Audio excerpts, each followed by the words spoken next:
हम चले जाएं, गंदगी की भरमार है। केवल काम हुआ है अच्छे कॉलोनियों में जहां इनके भाजपा के चाटुकार लोग रहते हैं। अपने संसदीय क्षेत्र इस 54 वार्ड में मुख्तार अली जी हमारे प्रत्याशी के रूप में आम आदमी पार्टी की तरफ से आए हैं आगे, और मैं इस क्षेत्र की जनता से अपील करता हूं कि इनको भारी से भारी बहुमत से ये विजयी बनावें। ये बड़े अच्छे, ये अभी हाल ही में BHU से रिटायर्ड व्यक्ति हैं लोगों। मेरा नाम मुख्तार अली है। आप किस वार्ड से खड़े हुए? मैं वार्ड नंबर 54 से खड़ा हूँ। इस वार्ड लेकिन यहाँ के जो है बिजली का जो है समस्या इतना ज़्यादा है कि एक जो गरीब आदमी जो है उसका बिल नहीं भर सकता है। तो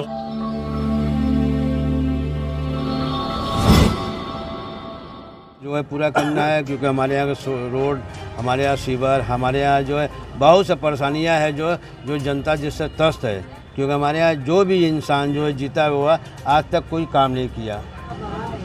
मैं डॉक्टर क्लेक पांडे, महानगर अध्यक्ष आम आदमी पार्टी वाराणसी। तो अभी तक जो चुनाव का माहौल चल रहा है उसमें क्या आपको नजर आ रहा है?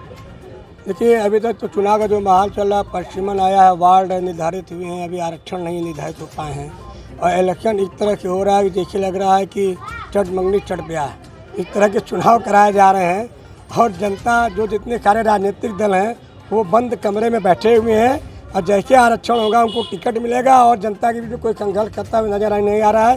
केवल एक सिंगल आम आदमी पार्टी है जो आरक्षण को थोड़ा देख रही है, वो तो अपने संघर्षों के दौर से गुजर रही है, जनता की बुनियादी चीज़ों से लड़ रही है, संघर्ष कर रही है।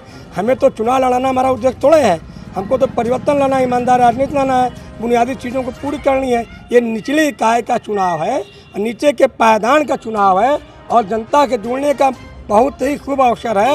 और ऐसे समय में लोग टिकट लेने की कवायद कर रहे हैं, जनता के बीच में जाने कोई काम नहीं कर रहा है।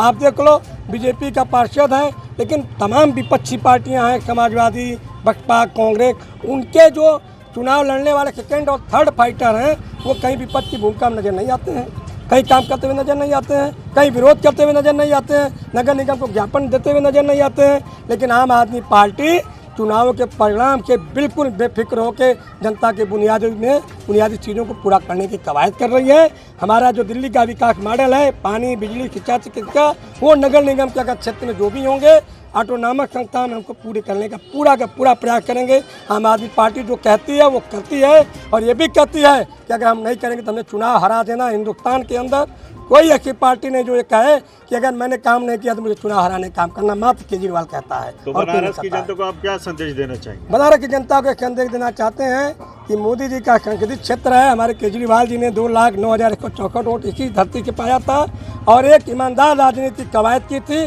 सेकेंड फाइटर था।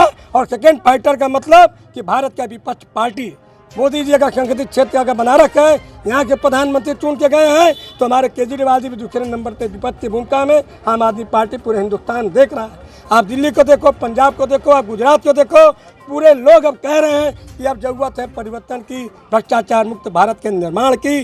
जो हमारी समस्याओं की जो जननी है वो भ्रष्टाचार है, करप्ट पॉलिटिक्स है। करप्ट पॉलिटिक्स को दूर करने के लिए हम सारे आम आदमी पार्टी के कार्यकर्ता, हमारे संघर्षशील साथी लगे हुए हैं। चुनाव के परिणाम की मुझे कोई चिंता नहीं है। हम एक संगठन बना रहे हैं, ईमानदार राजनीति का संगठन बना रहे हैं, घर घर जाएंगे, हर लोगों से मिलेंगे।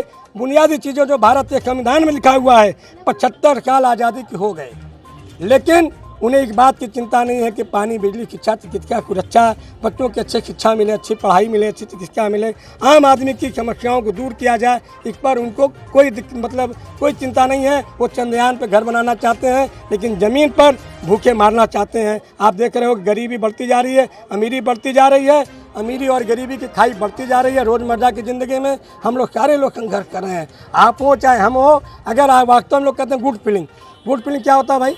अगर आप व्यवहार में देखो, गुड फीलिंग जब आम जनता को हो तब तो फीलिंग हृदय में होती है, फीलिंग जीवन में होती है, फीलिंग व्यवहार में होती है। फीलिंग तो कहने को तोड़ जाती है, कागज से पुलिंदा बना के आप गुड फीलिंग करते हैं। तो अभी जो आप लोग पद यात्रा जगह जगह निकाले हैं, तो ज़मीनी स्तर पे आपको क्या दिखा? मैं करीब 100 वार्डों में, करीब 25 वार्डों में मैं स्वयं महानगर अध्यक्षों को मैंने देखा कि जहाँ पे इनके वोट बैंक नहीं है, मैं स्पष्ट बता दूँ, वहाँ पे बिल्कुल काम नहीं हुआ है।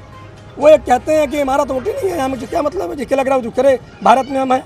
बनारस में दूसरा भारत भी बना, दूसरा बनारस भी दिखता है।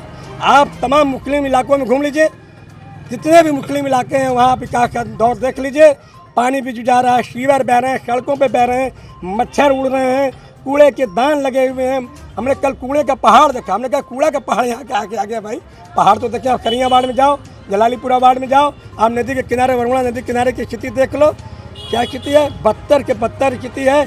शर्म आती है कि यहाँ की गंदगी को जब मोदी जी आते तो छिपाया जाता, पर्दे लगाए जाते हैं। ऐसा हमारा भारतवर्ष है, बहुत कष्ट होता है। आपके मीडिया के रूबरू होते हुए मैं ये कहना पड़ रहा है कि कब ये बनारस सुधरेगा, कब भारत सुधरेगा। ज़मीन पे काम होना चाहिए, आम आदमी पार्टी के लिए काम होना चाहिए। और मैं उम्मीद करता हूँ कि बनारस की जनता इस चीज़ों को समझेगी, बुनियादी चीज़ों को प्राप्त करेगी और भारत हमारा फिर हमारा सोने की चिड़िया बनेगा।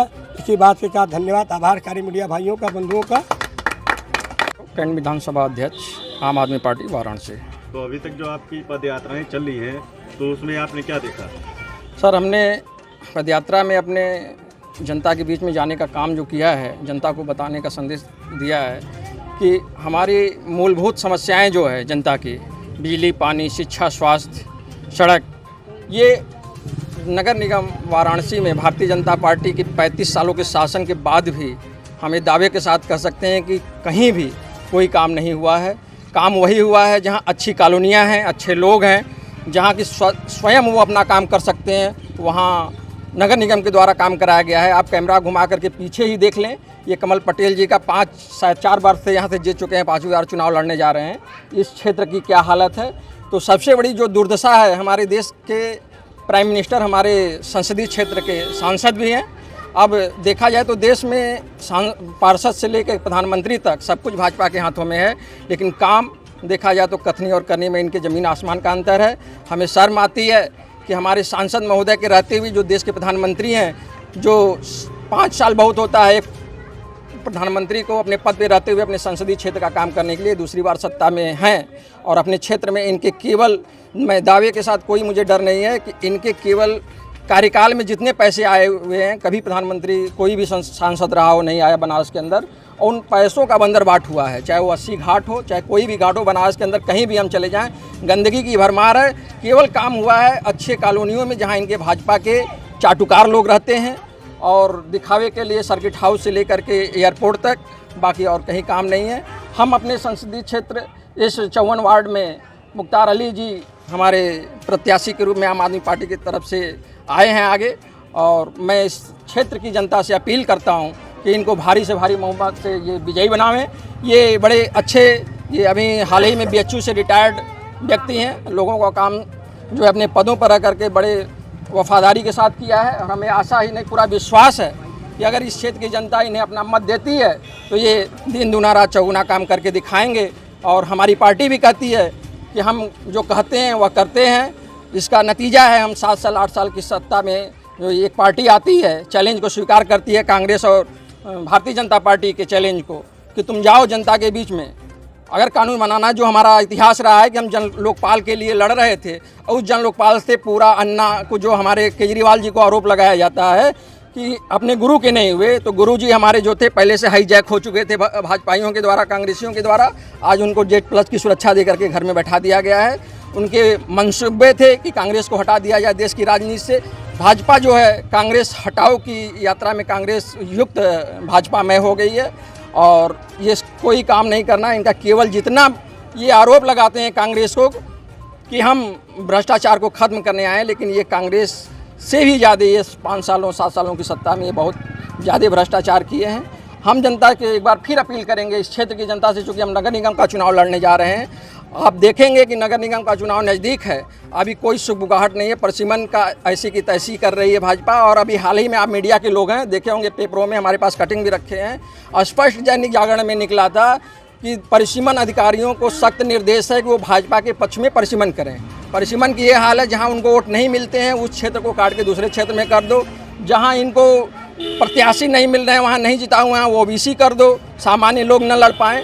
तो ये नगर निगम की भी ऐसी की तैसी करने पर उतारू हैं। मैं क्षेत्र की जनता से, बनारस की जनता से अपील करता हूं कि अपना बहुमत प्रत्याशी को देखते हुए दें, न कि पार्टी के आधार पर दें। हमें भी न देखें, प्रत्याशी अगर आपका अच्छा है तो उसको दें। मुख्तार अली जी उसके लिए जो है परिचय के मुश्ताक नहीं है, और इनका नाम भी मुश्ताक है, तो ये नाम में भी खूबी है। और हमें अपील करता हूँ जनता से बार बार कि इनको भारी से भारी मतों से भी बनावें। जय हिंद, जय भारत।